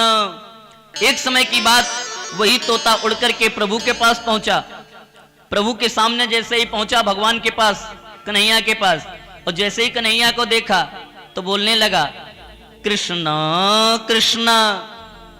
भगवान ने कहा ऐसे नहीं बोलते, इधर आओ, हम जो कहें वो बोलो। हाँ बोलो, राधे राधे बोलो। आप लोग भी बोलो, राधे राधे राधे राधे। आज वो तोता राधा राधा कहने लगा। हाँ, लौट करके फिर सुखदेव राधा जी की बगिया में आया। राधा जी को जैसे ही देखा बोला राधे राधे। राधा जी ने कहा हमने तुम्हें सिखाया था कृष्ण कृष्ण कहना और तुम राधा राधा सीख गए। जाओ, ये राधा श्राप देती है कि आज के बाद यदि तुमने अपने मुख से राधा नाम लिया तो तू 6 महीने के लिए मूक हो जाएगा, बोल नहीं पाएगा, 6 महीने के लिए मूक हो जाएगा। और आज वही तोता अगले जन्म में सुखदेव बने हैं। सुखदेव जी ने विचार किया कि कहीं ऐसा ना हो कि मैं राधा शब्द लूं और मैं फिर 6 महीने के लिए मूक हो जाऊं, क्योंकि परीक्षित जी को कथा 7 दिन में सुनानी है। और कहीं ऐसा ना हो कि मैं राधा नाम लूं और मूक हो जाऊं, बोल ना पाऊं। तो इसलिए सुखदेव जी ने राधा नाम लेना उचित नहीं समझा। ये वृंदावन के संतों का मत है। और राधा नाम क्यों नहीं लिया? क्योंकि सुखदेव जी की इष्ट है राधा। कौन है? राधा सुखदेव जी की इष्ट हैं। सुखदेव जी ने विचार किया कभी कभी ऐसा होता है कि इष्ट का नाम लें, समाधि ना लग जाए। भोलेनाथ के इष्ट कौन है? राम। और जैसे ही भोलेनाथ राम का नाम लेते हैं तो समाधिस्थ हो जाते हैं। क्योंकि होता है ऐसा, जो जिसका इष्ट होता है और इष्ट का नाम अगर ले लिया जाए तो पता नहीं को समाधि लग जाए। और सुखदेव जी ने विचार किया, अगर मेरी समाधि लग गई तो हमें तो परीक्षित जी को कथा 7 दिन में सुनानी है, कहीं ऐसा ना हो हमने राधा नाम लिया और हमारी समाधि ना लग जाए। तो इसलिए भगवान सुखदेव ने आज राधा नाम लेना उचित नहीं समझा। हाँ, सार सार को गहे रहो और थोता देव उड़ाए। इस इतने तर्कों में जो भी आपको अच्छा लगे वो आप अपने पास रख लें। हाँ, सार सार को गहे रहो और थोता देव उड़ाए, जो अच्छा लगे वो आप रख लीजिए। सुखदेव जी ने राधा नाम नहीं लिया, भगवान एक गोपी को लेकर के अंतर्धान हो गए। और जैसे ही प्रभु अंतर्धान हो गए, आज ये गोपियां भगवान के विरह में रोने लगी। रोते रोते रोते रोते आज प्रभु के वियोग में इतना विलाप करने लगी, इतना विलाप करने लगी कि इन्हें ये भान ही नहीं रहा कि मैं जड़ से बात कर रही हूं कि चेतन से बात कर रही हूं। भगवान के वियोग में आज पशुओं से, पक्षियों से, वृक्षों से, लताओं से भगवान का पता पूछने लगी कि हे तारागढ़ बतलाओ तो, हे तारागढ़ बतलाओ तो, हो आँखों का तारा कहाँ गया। तारों से पूछ रही हैं, तुम ही बता दो, तुम ही कोई श्याम सुंदर का पता बता दो। मेरे प्यारे कन्हैया, मेरे श्याम सुंदर हमें छोड़ करके कहाँ चले गए। कि हे तारागण बतलाओ तो, हो आँखों का तारा कहाँ गया। हे चंद्र तनिक मुख से बोलो, ओ वह चंद्र हमारा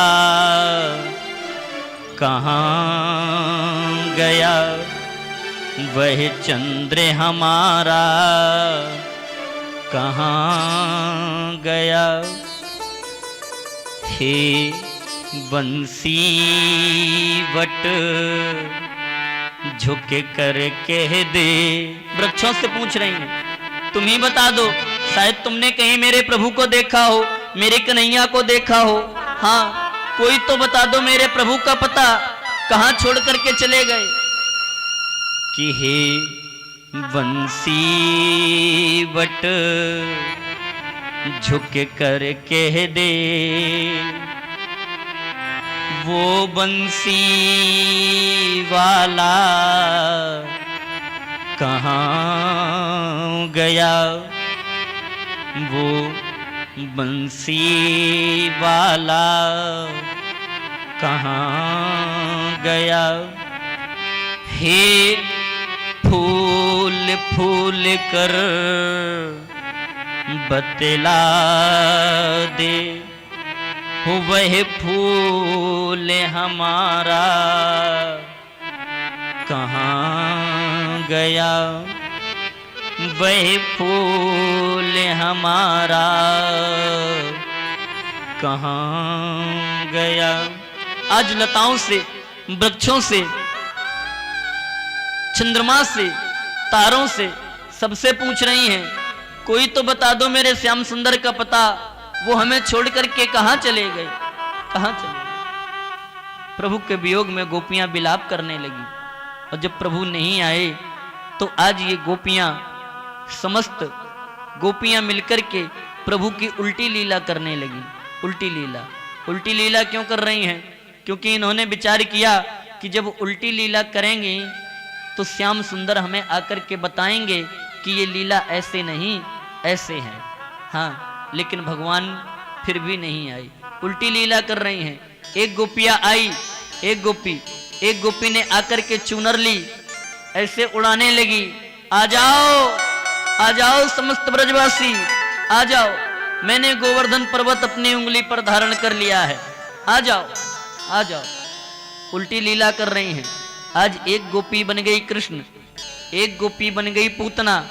आज पूतना बनी हुई जो गोपी थी उसने कृष्ण गोपी को मार दिया। उल्टी लीला कर रही हैं।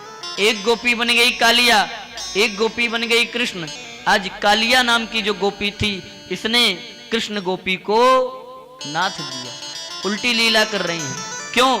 क्योंकि ये सोच रही हैं कि जब हम उल्टी लीला करेंगे तो प्रभु आएंगे और आकर के कहेंगे कि ये लीला ऐसे नहीं, ये लीला ऐसे है। आज उल्टी लीला करने पर भी जब प्रभु नहीं आए तो आज गोपियों ने 16 गीतों में पुकारा है प्रभु को, 16 श्लोकों में, जिसे गोपी गीत कहते हैं, और जिसमें एक कनक मंजरी छंद भी है। हाँ, 16 गोपी गीत गाकर के आज प्रभु को पुकारा है। आइए कुछ श्रवण कराएं। कि जयति तेधिकं हुज्जन्मुना व्रजा श्रयति इंदिरां सस्वदत्रहि जयति तेधिकं जन्मुना व्रजा श्रयति इंदिरां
गोपियों ने प्रभु के वियोग में उल्टी लीला प्रारंभ की। जब उल्टी लीला होने के बाद भी प्रभु नहीं आए तो आज 16 गीतों में गोपियों ने प्रभु को पुकारा है। इधर प्रभु जिस गोपी को लेकर के अंतर्धान हुए थे उस गोपी का नाम था राधा। क्योंकि इस राधा के अंदर अभिमान नहीं था, सभी गोपियां अभिमान से भरी हुई थीं, लेकिन राधा के अंदर अभिमान नहीं था।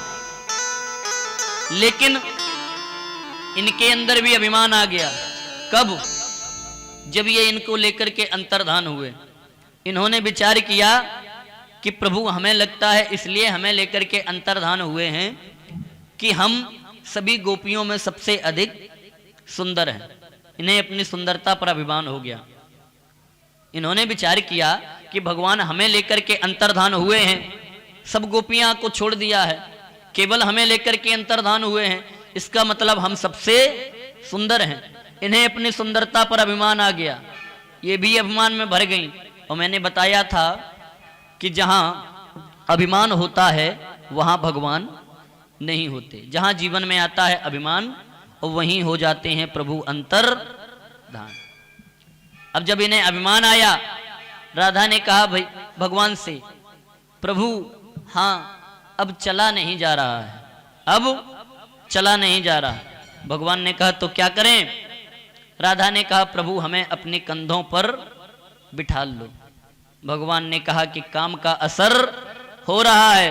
भगवान ने विचार किया कि अगर आज मैंने राधा को कंधे पर बिठाला तो मैं हार जाऊंगा और कामदेव जीत जाएगा, क्योंकि कोई कामी पुरुष ही होगा जो अपनी स्त्री को कंधे पर बिठा लेगा। भगवान बैठ गए। भगवान ने कहा आ जाओ, मैं तुम्हें कंधे पर बिठालता हूं। भगवान बैठे, और जैसे ही राधा ने अपना पैर भगवान के कंधे पर बढ़ाया, भगवान वहां से अंतर्धान हो गए। अब इधर गोपियां रो रही हैं प्रभु के वियोग में, और उधर राधा रो रही हैं प्रभु के चरण कमलों के चिन्हों को देखते हुए आज वो समस्त गोपियां राधा के पास आईं। जैसे ही राधा से को देखा, राधा से कहा प्रभु तुम्हें लेकर के अंतर्धान हुए थे, भगवान तुम्हें लेकर के अंतर्धान हुए थे, कहां गए? राधा ने कहा बहन वो हमें भी छोड़ करके चले गए। आज वो गोपियां और राधा सब मिलकर के भगवान के वियोग में रो रही हैं, सब प्रभु को बुला रही हैं। आज जब 16 गीतों में प्रभु को बुलाया है, तो आज प्रभु समस्त गोपियों के बीच में प्रकट हो गए। बोलो रास बिहारी सरकार की जय हो। होने लगा महाराज।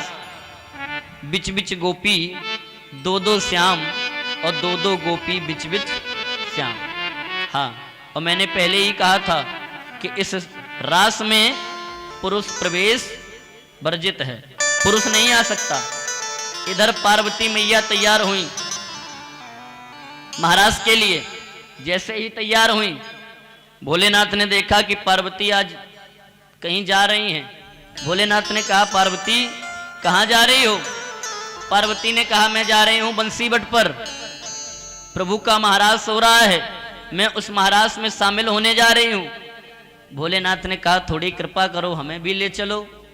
पार्वती ने कहा ना बाबा, हाँ वहां पर पुरुष नहीं जाते, पुरुष वर्जित है। भोलेनाथ ने कहा पुरुष नहीं जाते ना, थोड़ी कृपा करो, किसी तरह ले चलो। पार्वती जी ने कहा अगर चलना है तो एक काम करो। क्या? पहले ये दाढ़ी घोंटो, हाँ मूछे घोंटो, बढ़िया चमकीली साड़ी पहनो, हाँ चूड़ी पहनो, बिछिया पहनो, और गाड़ी गाड़ी लगाओ लिटिस पिटिस। क्या लगाओ? हाँ 16 श्रृंगार होते हैं माताएं बहनों के। हाँ स्त्री बनना पड़ेगा, और जब स्त्री बनोगे तो महाराज में प्रवेश मिलेगा। भोले बाबा ने कहा पार्वती, दाढ़ी पे हाथ घुमाया, बोले पार्वती हाँ ये दाढ़ी तो इज्जत का सवाल है, ये ना घुट पाए, कोई और उपाय हो तो बताओ। पार्वती जी ने कहा ऐसा करो, साड़ी पहनो, बिछिया पहनो, चूड़ी पहनो, हाँ और लंबा डालो घूंघट, 1.5 हाथ का लंबा घूंघट, तो ये दाढ़ी तुम्हारी छिप जाएगी। और ये सर्प उतार के अलग रखो, सर्प उतार के अलग रखो, क्योंकि ये सर्पों से पहचान हो जाएगी। भोले बाबा ने कहा बस बन गई बात, दाढ़ी ना घुट पावे, महाराज के दर्शन तो करेंगे। आज भोले बाबा साड़ी पहन रहे हैं, साड़ी पहन रहे हैं। विचार किया भोले, हे शंकर कहाँ जा रहे हो? बंसीबट पे। हाँ पंडित जी कहाँ जा रहे हो? बांदा जा रहे हैं महेश्वरी देवी मंदिर पर कथा करने। अरे कम से कम बैग में राइफल ना ले चलो तो पिस्तौल तो नहीं चलो। हाँ क्या पता तुम्हारी विदाई होके निकले और रास्ते में कोई मिल जाए। हाँ भोले बाबा ने विचार किया कि बड़ा सर्प ना ले चले तो एक छोटा सा सर्प तो डाले ही चले। तो जैसे ही साड़ी पहन रहे थे तो उसी साड़ी में आज भोलेनाथ ने अपना छोटा सा सर्प रख लिया। हाँ, साड़ी पहन ली और 1.5 हाथ का डाल लिया घूंघट। पार्वती से कहा चलो। अब जब लंबा आदमी साड़ी पहने तो दूना लंबा लगता है, दोगुना लंबा। ऐसा लगता है जैसे मड़ई जैसो बांस। हाँ, मंडप में जब मंडप गाढ़ा जाता है शादी में तो उसके बांस के ऊपर एक लोटा औंधा दिया जाता है और कपड़े से बांध दिया जाता है। अब भोले बाबा थे लंबे तो साड़ी पहनी तो दोगुने लंबे लग रहे हैं। अब आगे आगे पार्वती जी जा रही हैं और पीछे पीछे भोले बाबा जा रहे हैं।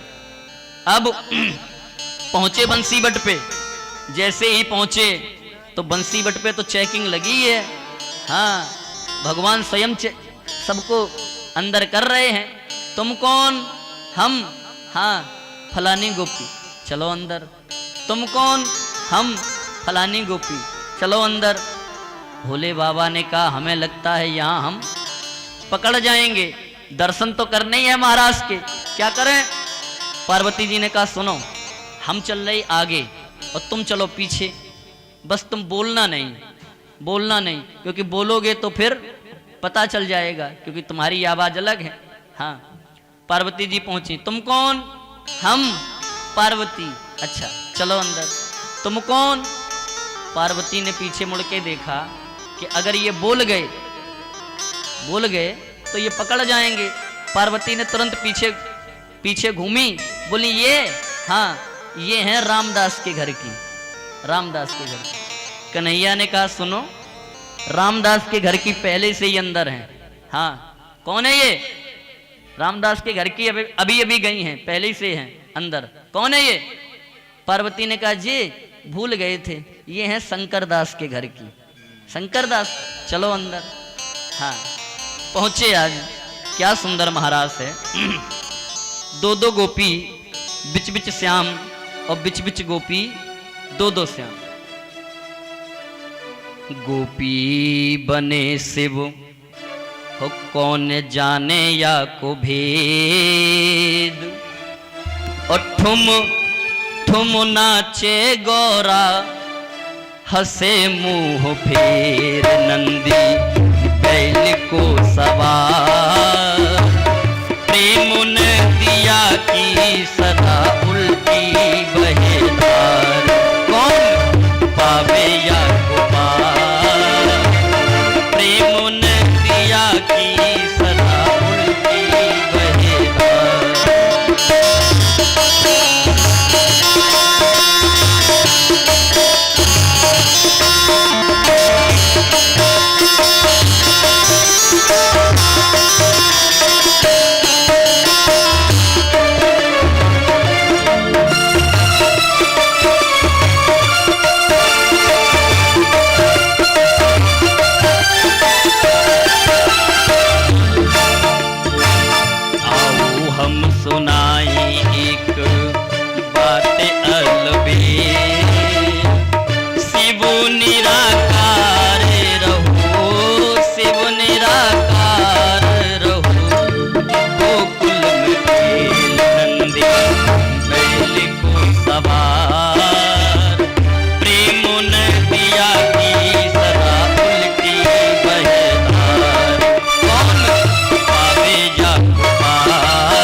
सुंदर महाराज, 2 गोपी, बिच बिच श्याम, और बिच बिच गोपी, 2 श्याम। अब भोले बाबा ने कभी साड़ी तो पहनी नहीं थी, पहली बार साड़ी पहनी थी। हाँ, और जब पहली बार कोई माताएं बहनें जब साड़ी पहनती हैं तो फिर बाद में दूसरी बहन से पूछती हैं, देखना बहन ऊंची तो नहीं है। हाँ, तो दूसरी बहन ऐसे पकड़ के ऐसे झटका मारती है, अभी ऊंची थी अब सही है।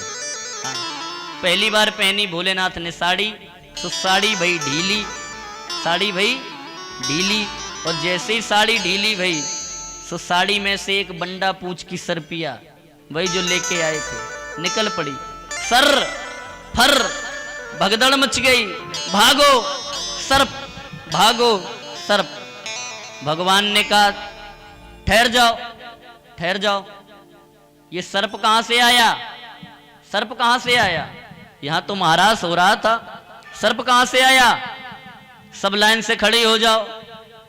गोपियों ने कहा क्यों कन्हैया लाइन से खड़ा क्यों कर रहे हो। भगवान ने कहा देखो अब लीला बदल रही है, अब लीला बदल रही है। क्यों, अभी तक तो चल रहा था महाराज, अब होगी सबकी मुंह दिखाई। हाँ, अब होगी सबकी मुंह दिखाई। आज प्रभु ने कहा सब लाइन से खड़े हो जाओ, सभी गोपियां खड़ी हो गईं। भगवान एक एक करके सबका घूंघट खोल रहे हैं। हाँ, पार्वती जी का घूंघट उठाया और जो देखा, आहा तुम तो पार्वती हो। हाँ, पार्वती ने विचार किया कि यहां तो हो गई आहा, अब वहां होगी काहा। हाँ, जो भोले बाबा के पास पहुंचे, भगवान ने जो घूंघट ऊपर किया सो भोले बाबा की एक हाथ की दाढ़ी निकल आई। बाबा तुम और स्त्री बन करके। भोलेनाथ ने कहा प्रभु इस शंकर को कुछ भी करना पड़े लेकिन आपकी लीला के दर्शन हम अवश्य करेंगे। हाँ, भगवान ने कहा तो रुको, ऐसे नहीं छोड़ेंगे, अब आए हो तो महाराज का आनंद भी पूरा देंगे। आज भगवान ने वहीं पर भोलेनाथ की स्थापना कर दी, बंसीवट पे गोपेश्वर नाम से प्रसिद्ध कर दिए। आज भी भोलेनाथ बैठे हैं। हाँ, साड़ी पहने और इतनी बड़ी नथनी पहने हैं भोलेनाथ, आज भी बंसीवट पे। बोलो गोपेश्वर महादेव की जय हो। भगवान ने कहा बाबा आज से जो भी भक्त वृंदावन की दर्शन करने आएगा और अगर आपके दर्शन नहीं करेगा, अगर आपके दर्शन नहीं करेगा तो उसको वृंदावन आने का पुण्य प्राप्त नहीं होगा। गोपेश्वर नाम से आज वहां पर उनकी स्थापना कर दी। आज बड़ा सुंदर महाराज हुआ। इधर तो हो रहा महाराज परीक्षित जी महाराज, इधर तो हो रहा महाराज और इधर पेट खराब है कंस का मथुरा में। महाराज कहां हो रहा है, वृंदावन में बंसीवट पे, और पेट खराब है कंस का मथुरा में। हाँ, बड़ा निराश बैठा है। नारद जी का आगमन हुआ, क्योंकि नारद क्या है, नारद जी की एक विशेषता है कि नारद जी देवताओं के भी सगे हैं और दैत्यों के भी सगे हैं। देवताओं के पास पहुंच जाएं तो वहां भी चाय नाश्ता करें आए। हाँ, और दैत्यों के यहाँ पहुंच जाएं तो वहां भी चाय नाश्ता करें आए। दोनों पार्टियां संभालते हैं ये। हाँ, नारद जी कंस के पास पहुंचे, बोले महाराज बड़े दुखी हो रहे हो, क्या बात है। कंस ने कहा क्या बताएं महाराज, उस समय के सब बालक मार दिए लेकिन यही नहीं मर रहा है, नंद का छोकरा, नंद का छोकरा बस यही नहीं मर रहा है। इतने दैत्य भेजे, इतने राक्षस भेजे उसे मारने के लिए। अरे महाराज मारना तो बहुत दूर की बात है, वो दैत्य वापस लौट करके समाचार देने भी नहीं आता है, मारना तो बहुत दूर की बात, बस वही नहीं मर रहा। नारद जी ने कहा कंस मार भी नहीं पाओगे। हाँ, मार भी नहीं पाओगे। अभी तक कंस को ये पता नहीं है कि ये कृष्ण कौन है, अभी तक पता नहीं है। अब नारद बता रहे हैं कि ये कंस कौन, ये कृष्ण कौन है। हाँ, कि यशोदायाम सुताम कन्या। महाराज तुम्हारे साथ में छल हो गया है, छल हो गया है। अष्टम गर्भ में जो तुमने कन्या को मारा था वो कन्या देवकी की नहीं थी। यशोदा याम सुताम कन्या और देवक्या कृष्ण मेवचा। जिस कन्या को तुमने मारने का प्रयास किया था वो देवकी की नहीं, वो देवकी की नहीं थी, वो यशोदा की कन्या थी। और जो कृष्ण है, कृष्ण कौन है? देवक्या कृष्ण मेवचा। यही कृष्ण देवकी का अष्टम गर्भ है। तुम्हारे साथ में छल हो गया है। और बलराम कौन है? रामम चारोहिणी पुत्रम और वसुदेवेन विद्यता। ये बलराम जो है ये देवकी का 7वां गर्भ है, जो वसुदेव की दूसरी पत्नी रोहिणी के गर्भ से जन्म लिया है। गर्भ का स्थानांतरण हुआ है, बदला गया है गर्भ। हाँ, जिस कन्या को तुमने मारने का प्रयास किया था वो यशोदा की कन्या थी। और जो देवकी का पुत्र था कृष्ण, उसी को वसुदेव ने रातों रात मथुरा से गोकुल में भेजा था। तुम्हारे साथ छल किया गया है। अब कंस को क्रोध आया, अच्छा मेरे साथ इतना बड़ा छल। अब आज पुनः वसुदेव और देवकी को कारागार में बंद कर दिया। अभी तक छोड़ दिया था। अब जब पता चला कि इन्होंने मेरे साथ छल किया है तो अब पुनः इन्हें जेल में बंद कर दिया। नारद जी से कहा महाराज अब करें क्या? नारद जी ने कहा सुनो, उपाय हम बता दें। सांप भी मर जाएगा, लाठी भी नहीं टूटेगी। क्या करो? एक काम करो, तुम्हें तो कुछ करना ही नहीं है महाराज। अब तुम उसे मारने के लिए राक्षस ना भेजो, तो अब एक काम करो, धनुष यज्ञ का आयोजन करो। धनुष यज्ञ का? कौन सा धनुष यज्ञ? मैंने जन्म के समय बताया था कि कंस को परशुराम जी ने एक धनुष दिया था। परशुराम जी ने और कहा यह था कि इस धनुष को कोई नहीं तोड़ पाएगा, इस धनुष को कोई नहीं तोड़ पाएगा। और महाराज जो तोड़ देगा वो फिर तुम्हें नहीं छोड़ेगा। पहली बात तो इस धनुष को कोई नहीं तोड़ेगा, और जो तोड़ देगा फिर वो तुम्हें नहीं छोड़ेगा। हाँ, आपको तो कुछ करना ही नहीं है। अब मथुरा में धनुष यज्ञ का आयोजन करो और कृष्ण बलराम को बुलाओ, धोखे से, यज्ञ के बहाने से उनको बुलाओ और यहां पर धनुष यज्ञ का आयोजन करो। और जब वो आ जाएं तो यहीं पे उनको समाप्त कर दो, मार दो। आपको तो कुछ करना ही नहीं है। कंस ने कहा महाराज आपको क्या लगता है वो कृष्ण बलराम मेरे निमंत्रण पर आ जाएंगे? आपने तो कह दिया बुला लो, क्या वो मेरे निमंत्रण पर आ जाएंगे? नारद जी ने कहा आ जाएंगे। भेजो अक्रूर को भेजो। अक्रूर को कहने पर ये दोनों आ जाएंगे। कंस ने कहा ठीक है महाराज। कंस पहुंचा अक्रूर के पास, और जो अक्रूर के पास पहुंचा, कंस ने आज अक्रूर को प्रणाम किया, अक्रूर को। और जो अक्रूर को प्रणाम किया, अक्रूर की छाती चौड़ी हो गई, सीना चौड़ा हो गया है। आज तो मथुरा का राजा भोजराज कंस और हमें प्रणाम कर रहा है। परीक्षित जी महाराज, कोई कितना भी बड़ा क्रिमिनल हो और वो अगर तुम्हारे पैर छूने लगे तो सीना मत चौड़ा कर लेना कि हाँ वो हमारे पैर छू रहा है। बाबा ने स्पष्ट किया है, नवन नीच की अति दुखदाई। कोई नीच व्यक्ति हो, कोई क्रिमिनल व्यक्ति हो, अगर तुम्हारे सामने झुकने लगे, तुम्हें प्रणाम करने लगे, तो समझ लो कि अब कुछ आफत आने वाली है। हाँ, ये मत सोचना कि वो हमारे पैर छूता है। हाँ, अक्रूर ने कहा महाराज आप आज मेरे यहां पधारे। कंस ने कहा क्या बताएं अक्रूर, आज मुझे समझ में आ गया, आज पता चल गया कि इस कंस का मथुरा में कोई हितैषी नहीं है तुम्हारे सिवा। तुम्हारे सिवा इस कंस का कोई हितैषी नहीं है पूरे मथुरा में। सब चाहते हैं कि कंस कब मर जाए, केवल तुम ही मेरे हितैषी हो। अक्रूर ने विचार किया, हम और महाराज के इतने बड़े हितैषी, हमें तो आज तक पता ही नहीं चला।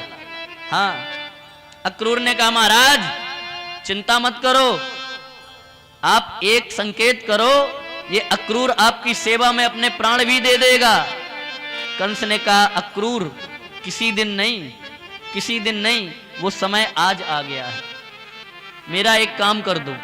अक्रूर ने कहा क्या करना है? अक्रूर से कहा कंस ने, महाराज तुम्हें वृंदावन जाना है और वृंदावन जाकर के कृष्ण और बलराम को लेकर के आना है। यहां पर हम धनुष यज्ञ का आयोजन कर रहे हैं, उनको धोखे से बुलाएंगे और जब वो यहां पर आ जाएंगे तो उन्हें यहीं पर मार देंगे। आज अक्रूर को भेजा, अक्रूर जी ने रथ सजाया और रथ सजा करके निकले हैं। जैसे ही निकले अक्रूर जी, अब विचार करना, अक्रूर जी मथुरा से जब चले हैं तो सूर्योदय के समय चले हैं। कब चले हैं? सूर्योदय के समय, ब्रह्म मुहूर्त में। और मथुरा से चले हैं और वृंदावन पहुंचे हैं तो शाम को पहुंचे हैं।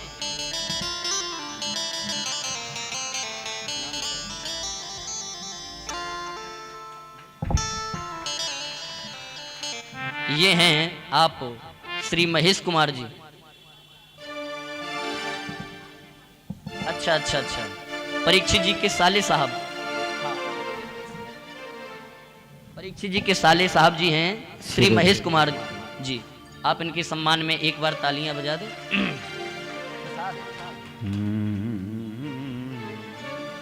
प्रसाद लिए जाओ भैया, प्रसाद लिए जाओ। आज अक्रूर जी चले मथुरा से, सूर्योदय के समय चले हैं और जब वृंदावन पहुंचे हैं तो सूर्यास्त के समय पहुंचे हैं।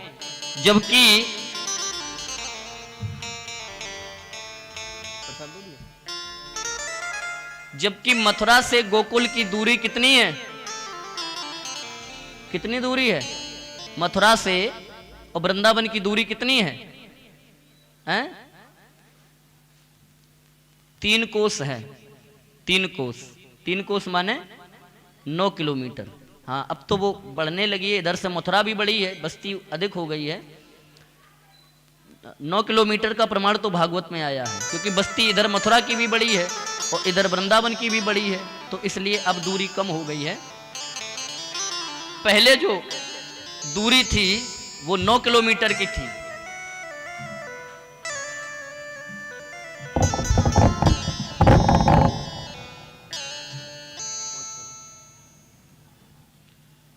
और अक्रूर जी मथुरा से चले हैं सूर्योदय के समय और वृंदावन पहुंचे हैं कब? सूर्यास्त के समय।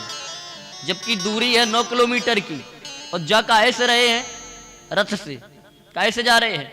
रथ से। भागवत जी में लिखा है कि अक्रूरोपि चताम रात्रिम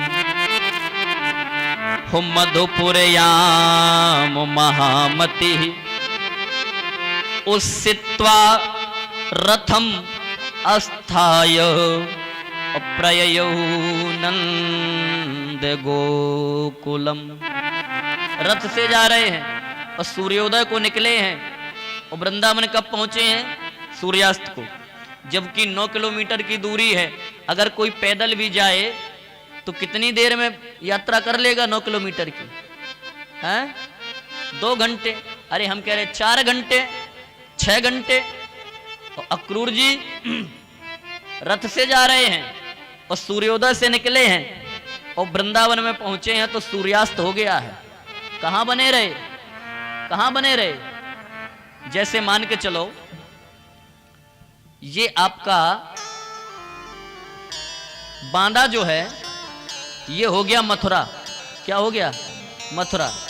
मथुरा ना कहो, अब तो ये वृंदावन है इस समय। हाँ, वृंदावन।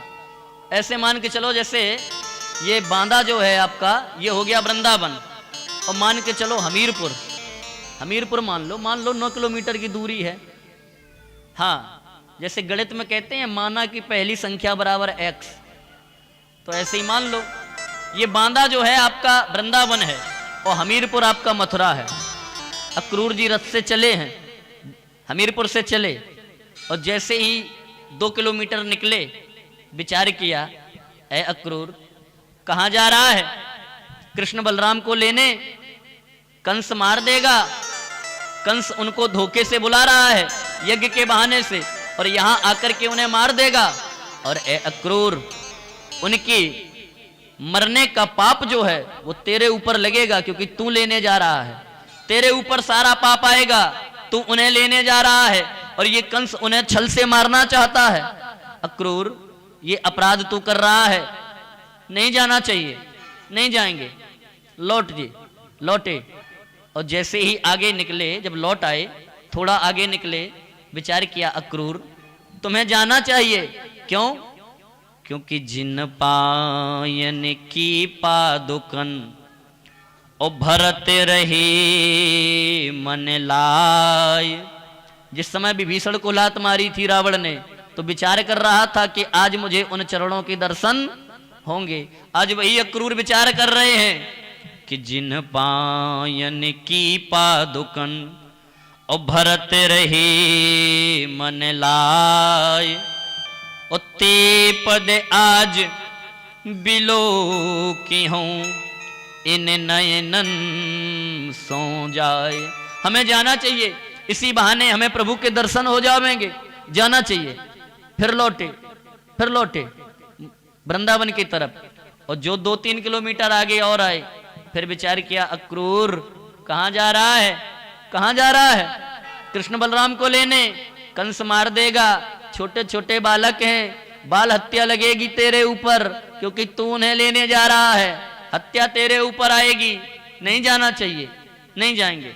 फिर लौटे, और जब फिर वापस हुए तो फिर विचार आया, जिन पायन की पादुकन और भरते रही मन लाय।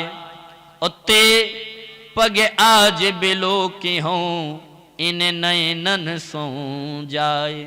अरे कम से कम हमें इसी बहाने भगवान के दर्शन तो हो जाएंगे।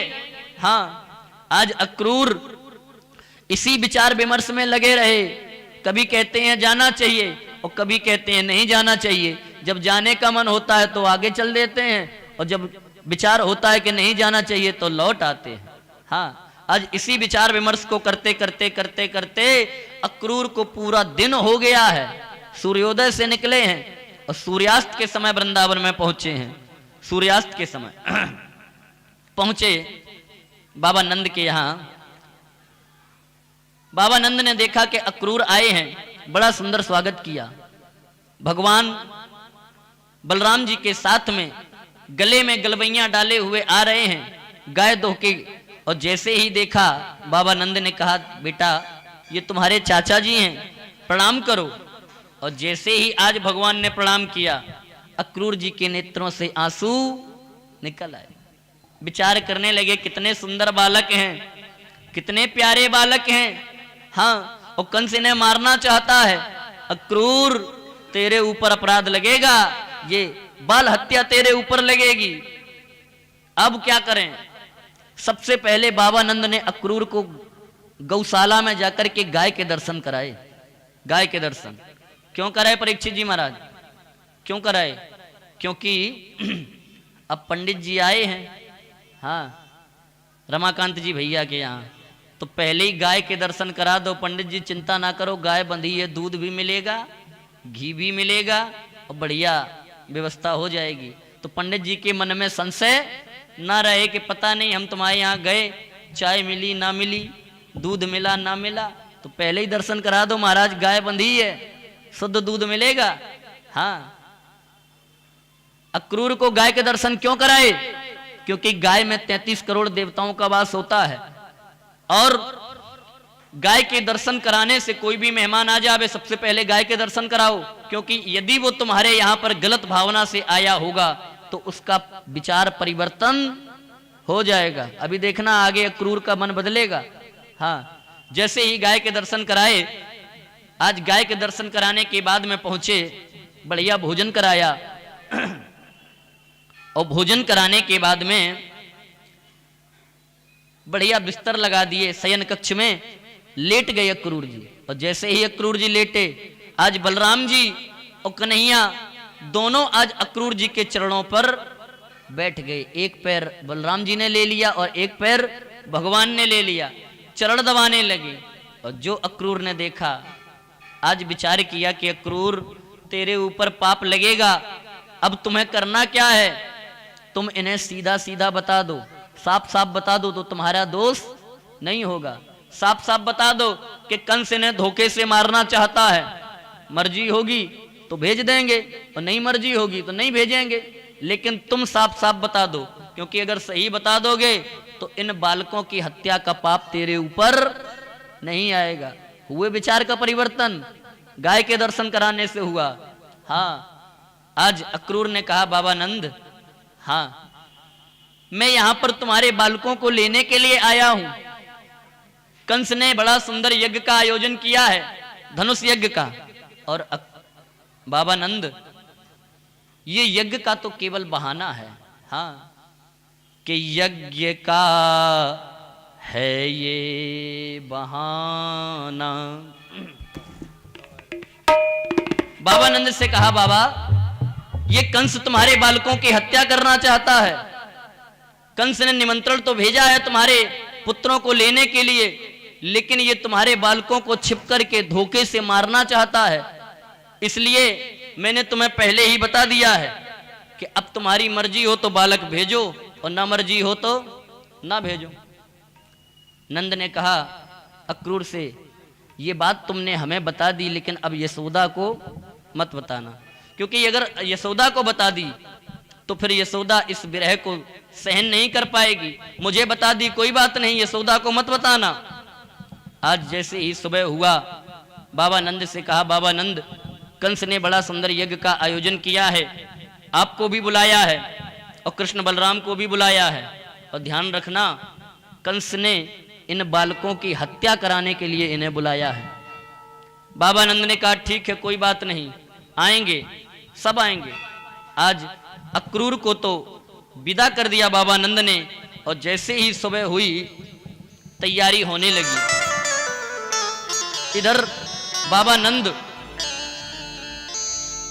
समस्त ग्वाल बाल पहले से ही मथुरा में पहुंच गए हैं, और कृष्ण बलराम से कहा है कि तुम अक्रूर के साथ में आना।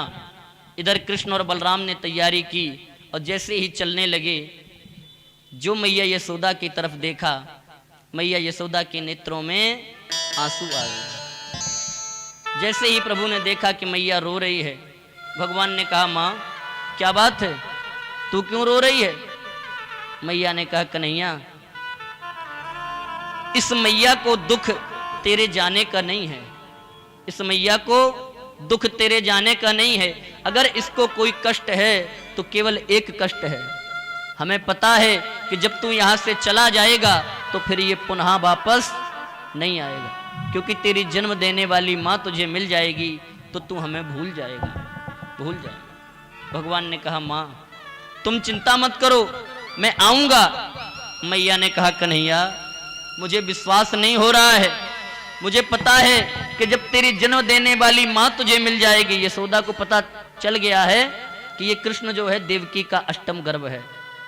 यशोदा ने कहा बेटा, हमसे जान अनजान में अगर कोई अपराध हो गया हो तो मुझे क्षमा करना, क्योंकि मुझे पता है जब तेरी जन्म देने वाली माँ तुझे मिल जाएगी तो तू इस यशोदा को भूल जाएगा।